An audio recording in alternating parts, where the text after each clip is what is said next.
రాజా, ఈ పిల్లి నేను మిత్రులం. తను ఒక మంత్రగాడి వద్ద విద్యలు నేర్చానని తన దగ్గరున్న ముంతలో బంగారు గొలుసు వేసి మూత పెట్టి ఒకరోజు మొత్తం మంత్రాలు చదివి రెండుగా చేయగలనని చెప్పి నా బంగారు గొలుసును ముంతలో వేయించింది. మర్నాడు 2 గొలుసులు ఇవ్వమని అడిగితే అసలు గొలుసే మాయమైందని చెబుతోంది. ఖాళీ ముంత చూపిస్తోంది అంది ఎలుక కళ్ళు పెద్దవి చేస్తూ. నిజమేనా అంటూ పిల్లిని అడిగింది సింహం. భయంతో గజగజ వణుకుతూ సింహం కాళ్ల మీద పడి క్షమించమని వేడుకుంది పిల్లి. బంగారు గొలుసును తిరిగి ఎలుకకు ఇచ్చేస్తానంది. వెంటనే పిల్లి తన తప్పును అంగీకరించడంతో చిన్నపాటి శిక్షతో దాన్ని వదిలేసింది సింహం. తన బంగారు గొలుసు లభించినందుకు ఎలుక సంతోషించి మృగరాజుకు కృతజ్ఞతలు చెప్పింది. తన తప్పును క్షమించమని ఎలుకను వేడుకుంది పిల్లి. భలేదానివే అంటూ పిల్లిని క్షమించేసింది ఎలుక. మళ్లీ రెండూ స్నేహంగా ఉండసాగాయి. ఒకరోజు పిల్లి తన దగ్గర ఒక ద్రవ పదార్థం ఉందని అందులో ముంచి తీస్తే బంగారం నగలు కొత్త వాట్లా తడతడా మెరుస్తాయని ఎలుకతో చెప్పింది. ఎప్పటినుంచో తన బంగారు గొలుసును మెరుగు పెట్టించాలనుకుంటోంది ఎలుక. పిల్లి చెప్పింది విన్న వెంటనే తన మెడలోంచి బంగారపు గొలుసు తీసి, మిత్రమా, దీన్ని కూడా కాస్త మెరుగు పెట్టించవా అంటూ పిల్లికిచ్చింది. అది ఆ గొలుసు తన దగ్గరున్న ద్రవాల్లో ముంచి మెరుగు పెడుతున్నట్టు నటించి అచ్చం అలాంటి నకిలీ గొలుసును చాకచక్యంగా ద్రవంలోంచి తీసి ఎలుకకిచ్చింది. అది తలతలా మెరుస్తుండడంతో ఆనందపడింది ఎలుక. 2 రోజుల తర్వాత ఆ గొలుసు రంగు మారి నకిలీదని తేలింది. ఎలుక ఆవేశంగా పిల్లి దగ్గరకు వచ్చి దాన్ని నిలదీసింది. తనకేమీ తెలియదంది పిల్లి అమాయకంగా. దాంతో ఎలుక తిరిగి మృగరాజు సింహాన్ని ఆశ్రయించింది. ఏమిటి సమస్య అని ప్రశ్నించింది సింహం. జరిగిందంతా చెప్పి ఈసారి పిల్లిని కఠినంగా శిక్షించాలని కోరింది ఎలుక. అదంతా నిజమేనా అంటూ పిల్లిని ప్రశ్నించింది సింహం. పిల్లి గజగజ వణుకుతూ నేరాన్ని అంగీకరించింది. మరోమారు ఇలా మోసం చేయనని ప్రమాణం చేసింది. ఈసారి కూడా క్షమించమని కోరింది. పిల్లికి సింహం ఎటువంటి శిక్ష వేయకుండా దాన్ని అక్కడి నుండి వెళ్లిపోమని ఆదేశించింది. ఎలుకకేమీ అర్థం కాలేదు. తనకి ఈసారి కూడా శిక్ష పడనందుకు ఎలుక వైపు చూసి నవ్వుతూ అక్కడి నుంచి వెళ్లిపోయింది పిల్లి. ఎలుక వైపు కోపంగా చూస్తూ సింహం, చూడు పిల్లి, నిన్ను ఒక్కసారి మోసగిస్తే అది దాని తప్పు, రెండోసారి కూడా మోసగించిందంటే అది నీ తప్పే అంది. అప్పటి నుంచి ఎలుక ఇతరుల చేతిలో మోసపోకుండా జాగ్రత్తగా ఉండసాగింది. మగధ రాజ్యానికి రాజు వీరసేనుడు. ఆయనకు రకరకాల కూజాలను సేకరించే అలవాటు ఉంది. దేశం నలుమూలల నుంచి వింతైన కూజాలను తెప్పించి ఓ పెద్ద భవనంలో భద్రపరిచేవాడు. వాటిని రోజు శుభ్రపరచడంతో పాటు కాపలా కోసం ఓ మనిషిని పెట్టాడు. రాజ్యంలో నీటి ఎద్దడి ఉందని మంత్రి చెప్పినా, బంతిపొట్లు శత్రు సైన్యాల బెడద ఎక్కువైందని సేనాని నెత్తి నోరు బాదుకున్నా రాజు అవేవి చెవికెక్కించుకునేవాడు కాదు. పరిపాలన మొత్తం గాలికి వదిలేసి నిత్యం కూజాల గురించి ఆలోచించేవాడు. వాటిపైన చిన్న గీత పడినా పనివాళ్లకు కఠిన శిక్ష విధించేవాడు. అలా చాలామంది పనివాళ్లు మారారు. ఒకసారి రాము అనే వ్యక్తి కూజాల కాపలాదారుగా చేరాడు. ఓ రోజు అతడు వాటిని శుభ్రం చేస్తూ ఉండగా కూజా ఒకటి కింద పడింది. అప్పుడే అటుగా వచ్చిన రాజు అది చూసి మండిపడి రామును కొరడాతో 100 దెబ్బలు కొట్టించాడు. దాంతో అక్కడ పనిలో చేరాలంటేనే జనం వణికేవారు. కొన్ని రోజులకు విజయుడు అక్కడ పనికి కుదిరాడు. ఒకరోజు అతడు, మహారాజా, మీ అభిరుచి చాలా బాగుంది. దీని గురించి ప్రజలు ఏమనుకుంటున్నారో మీరు ప్రత్యక్షంగా వింటే ఇంకా బాగుంటుంది కదా. ఈరోజు సాయంత్రం మారువేషాల్లో వెళ్లి ఆ విషయం తెలుసుకుందాం అన్నాడు. దానికి సరేనన్నాడు రాజు. సూర్యాస్తమయం కాగానే ఇద్దరూ కలిసి మారువేషాల్లో రాజ్య పర్యటనకు బయలుదేరారు. ఒక ఊరిలోని రచ్చబండ వద్ద కూర్చున్న వాళ్లతో, అయ్యా, మన మహారాజు సేకరించే కూజాల గురించి మీ అభిప్రాయం ఏమిటి అని అడిగారు. ఆ విషయం గురించి మాట్లాడకు, అవి కూజాలు కాదు, జనాల ప్రాణాలతో ఆడుకునే సైతాన్లు. రాజుగారు వాటి మీద చూపే శ్రద్ధను పరిపాలన మీద పెడితే రాజ్యం బాగుపడుతుంది అంటూ ఒక్కొక్కరు ఒక్కొక్కలా మాట్లాడారు. ఆ మాటలు వినగానే రాజు ముఖం కళతప్పింది. మెల్లగా అక్కడి నుంచి ముందుకు నడిచారు. అలా వెళ్తుండగా రోడ్డు పక్కన పొలాలన్నీ బీళ్లు కనిపించాయి. వాటి గురించి రాజు ప్రశ్నించగా, ప్రభూ, చెరువులు కుంటలన్నీ పూడికతో నిండిపోయాయి. వర్షం పడినా చుక్క నీరు నిల్వ ఉండని పరిస్థితి. దాంతో పొలాలన్నీ ఇలా బీళ్లుగా మారాయి. తాగునీటికి కటకటే. ప్రజల పేదరికంతో ఆకలి బాధలతో అలమటిస్తున్నారు అంటూ జవాబిచ్చాడు విజయుడు. మన రాజ్యంలో ప్రజలు ఇన్ని బాధలు పడుతున్నారా అని రాజు అడగ్గా, అవును ప్రభు, నేను రాము స్నేహితుణ్ణి. ఆపద అని తెలిసినా పనిలో చేరాను. మారువేషంలో మిమ్మల్ని ప్రజల వద్దకు తీసుకొచ్చాను. వాస్తవ పరిస్థితి మీకు అర్థం కావాలని ఇదంతా చేశాను అని బదులిచ్చాడు విజయుడు. దాంతో తన తప్పు తెలుసుకున్న మహారాజు అప్పట్నుంచి పాలన మీద దృష్టి సారించారు. చిన్న పొరపాట్లకు పనివాళ్లను శిక్షించడం మాని అభిమానంగా చూడసాగారు. విజయనగరం మహారాజు దేవదత్తుడు కళాప్రియుడు. ప్రతిభావంతులైన కళాకారులను సముచిత రీతిలో ఆదరిస్తూ ఉండేవాడు. విజయనగరంలోని కళాకారులు తమ ప్రతిభను దేశ విదేశాల్లో చాటుకున్నారు. ఒకసారి పొరుగు రాజ్యమైన కళింగ దేశము నుంచి మదనమోహనుడు అనే చిత్రకారుడు మహారాజా దేవదత్తుణ్ణి కలిశాడు. మదనమోహనుడు ప్రతిభావంతుడే కాని గర్విష్టి. మహారాజా, చిత్రకళలో నన్ను మించిన వారు ఈ భూలోకంలోనే లేరంటే అతిశయోక్తి కాదు. నా చిత్రాలలో ఎంతో సహజత్వం ఉట్టిపడుతుంది. మీరు నా కాలికి గండపండేరని తొడిగితే బాగుంటుంది అని ఎంతో అహంకారంతో అన్నాడు మదనమోహనుడు. మహారాజు దేవదత్తుడు తన ఆగ్రహాన్ని అణుచుకుని, మీ తైలవర్ణ చిత్రాలను మా దేశపు చిత్రకారులందరూ ముక్త కంఠంతో ప్రశంసిస్తే అలాగే సత్కరిస్తాను అన్నాడు.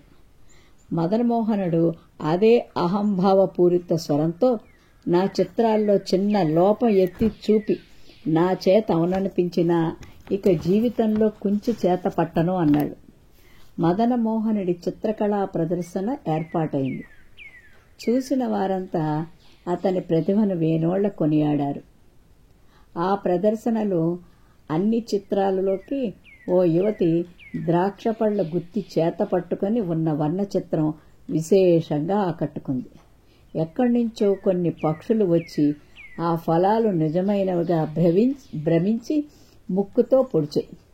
అది చూసిన వారంతా హర్షధ్వానాలు చేశారు. చూశారా మహారాజా, నా ప్రతిభకు ఇంతకన్నా నిదర్శనం ఇంకేం కావాలి అన్నాడు మదనమోహనుడు విజయగర్వంతో. అదే సమయంలో సభికుల్లో ఓ యువకుడు ముందుకొచ్చి, మన్నించండి ప్రభు, ఈ చిత్రకారుడి చిత్రంలో జీవకళ లేదు. సామాన్యంగా పక్షులు మనుషులను చూసి భయపడతాయి. ఆ ఫలాలు సహజమైనవిగా ఉన్నాయి తప్పితే వాటిని పట్టుకున్న యువతి ముఖంలో జీవం లేదు. అందుకే పక్షులు ధైర్యంగా ఆ చిత్రం దగ్గరకు రాగలిగాయి అన్నాడు. ఆ యువకుడి మాటల్లో వాస్తవాన్ని గ్రహించిన మదనమోహనుడు అహంకారమంతా దిగిపోగా సిగ్గుతో తలదించుకున్నాడు. అనగనగా ఒక ఊరిలో రామశాస్త్రి అనే బ్రాహ్మణుడు ఉండేవాడు. ఆయన రోజు రాజుగారి దగ్గరికి వెళ్ళి తిథి వార నక్షత్రాలు చెప్పి రాజుగారిచ్చే దక్షిణలు తీసుకుని జీవిస్తూ ఉండేవాడు. ఒకరోజు రామశాస్త్రి చెప్పిన జోస్యం నెరవేరడంతో రాజుగారు సంతోషించి ఏం కావాలో కోరుకో అని శాస్త్రి గారిని అడిగారు. రామశాస్త్రికి ఎన్ని రోజుల నుంచో పాకంగారెలు తినాలనే కోరిక ఉంది. రాజు అడగగానే తడుముకోకుండా పాకంగారెలు కావాలి అని తన కోరికను చెప్పాడు. ఆ మాట వినగానే రాజుకు ఎంతో నవ్వొచ్చింది. తర్వాత ఇంటికి వెళ్ళి భార్యతో రాజుగారి దగ్గర జరిగిందంతా వివరించాడు. దానికి మండిపడుతూ, రాజుగారు కోరుకోమంటే బంగారం, ధనం, స్థలాలు కోరుకుంటారు. నువ్వు వెర్రివాడివి, పాకంగారులు కోరుకోవడమేమిటి అనంది. ఆమె అలా అంటుండగానే ఒక బండి నిండా మినప్పప్పు, ఇంకొక బండెడి నిండా బెల్లం, నూనె డబ్బాలు వచ్చాయి.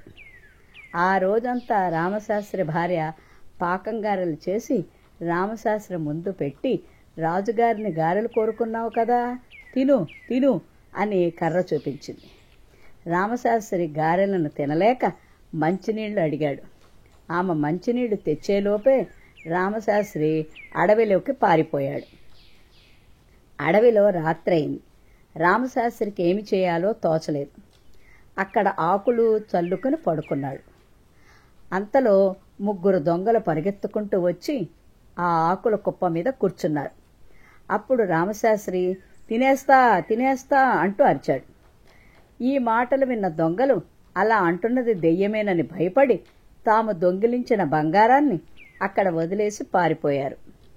తర్వాత రామశాస్త్రి లేచి ఒళ్ళు దులుపుకొని అటూ ఇటూ చూసి బంగారు మూటలతో ఇంటిదారి పట్టాడు. రామశాస్త్రి ఊరికి వెళ్ళేటప్పటికి జనం ఏదో మాట్లాడుకుంటూ ఉన్నారు.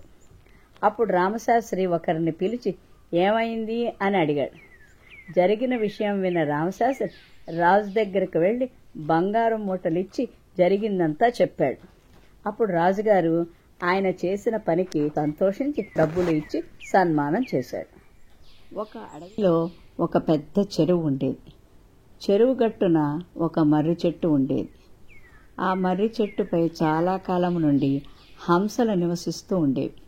ఉదయం అంతా నీళ్లలో హాయిగా తిరుగుతూ రాత్రి చెట్టుపై చేరి హాయిగా కాలం గడుపుతూ ఉండేవి ఆ హంసలు.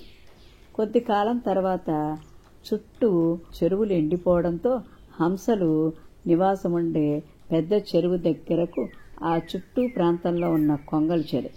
అవి కూడా పగలంతా చెరువులో చేపల్ని వేటాడి రాత్రికి హంసలు కూర్చునే మర్రి చెట్టు ఎక్కి కూర్చున్నాయి.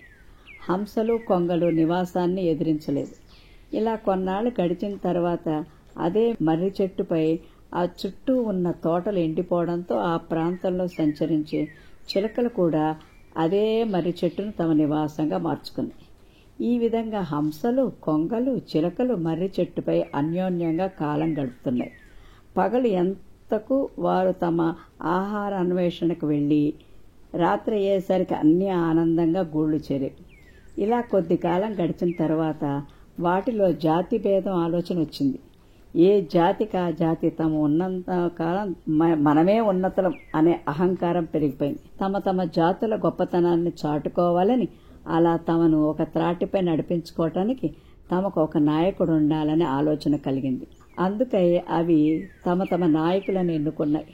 హంస జాతికి హంసేశుడు, కొంగల జాతికి కొంగేశుడు, ఇలా చిలకల జాతికి చిలకేశుడు నాయకులుగా ఎన్నికయ్యారు. ఈ నాయకుల ఆలోచన ఒక్కటే, అది తమ తమ జాతుల బల ప్రదర్శన ద్వారా మిగతా జాతుల పక్షులను వెళ్లగొట్టాలని వారికి వారే దురాలోచన ప్రారంభించారు. వారి ఆలోచనలకు తగ్గట్లు తమ సంఖ్యాబలాన్ని పెంచుకోవాలనే నిర్ణయానికి వచ్చారు. అందుకై హంసేశుడు, కొంగేశుడు మరియు చిలకేశుడు ఉదయాన్నే లేచి తమకు సమీపంలోని అడవంతా తిరిగి తమ తమ జాతుల పక్షులను సమీకరించడం ప్రారంభించాయి. ఆయా జాతుల పక్షులను పిలిపించుకొని వాటన్నిటినీ అదే మర్రి చెట్టుపై నివాసం ఉండేటట్లు ప్రాధేయపడ్డారు. పక్షులంతా పక్షి నాయకుల కోరిక మేరకు మిగతా పక్షులన్నీ జాతి అభిమానంతో ముందు వెనక ఆలోచించకుండానే ఒకే మర్రి చెట్టుపైకి తమ నివాసం మార్చడం ప్రారంభించారు. మర్రి చెట్టుపై పక్షుల సంఖ్య రోజు రోజుకు బాగా పెరిగిపోయింది. కనీసం అవి ఒకరిని చూసి ఒకరు అసహ్యించుకునే పరిస్థితి ఏర్పడింది. ఇక లాభం లేదని గ్రహించి పక్షి నాయకులు ప్రత్యక్ష యుద్ధానికి సిద్ధపడ్డారు. సాయంత్రం అయ్యేసరికి పక్షులన్నీ యుద్ధానికి సిద్ధమయ్యాయి. ఒకరికొకరు ముక్కుతో పొడుచుకోవడం ప్రారంభించాయి.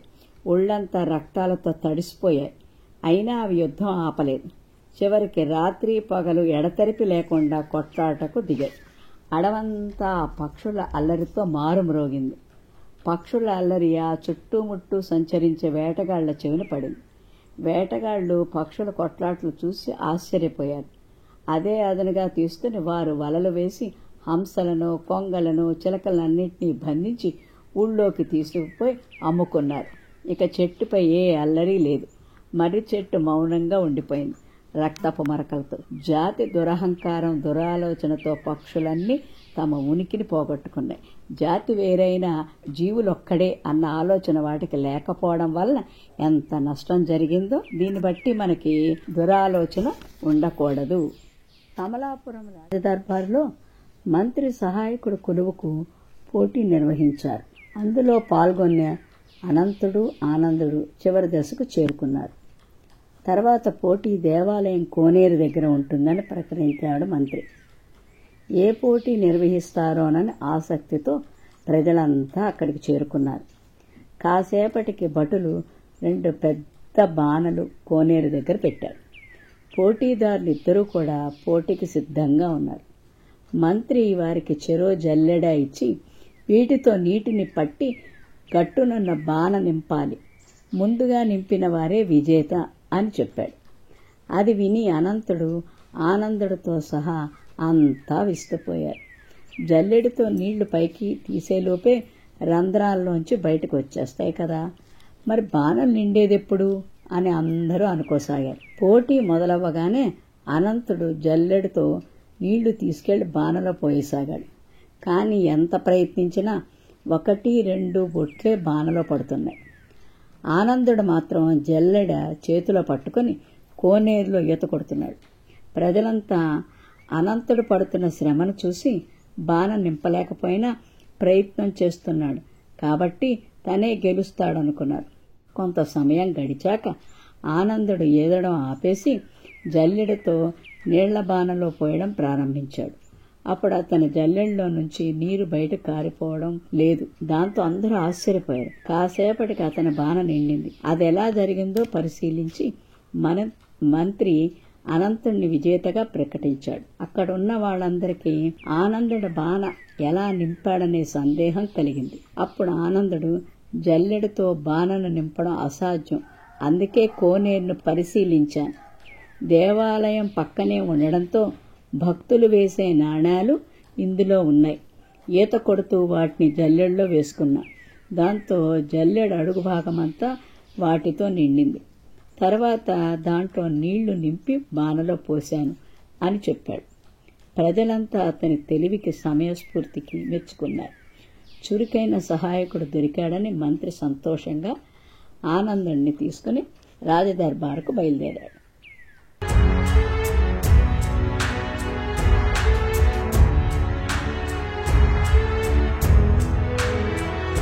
మీరు మరిన్ని వీడియోలు చూడాలంటే మన ఛానల్ను సబ్స్క్రైబ్ చేయండి. పక్కనున్న బెల్ ఐకాన్ని ప్రెస్ చేయండి.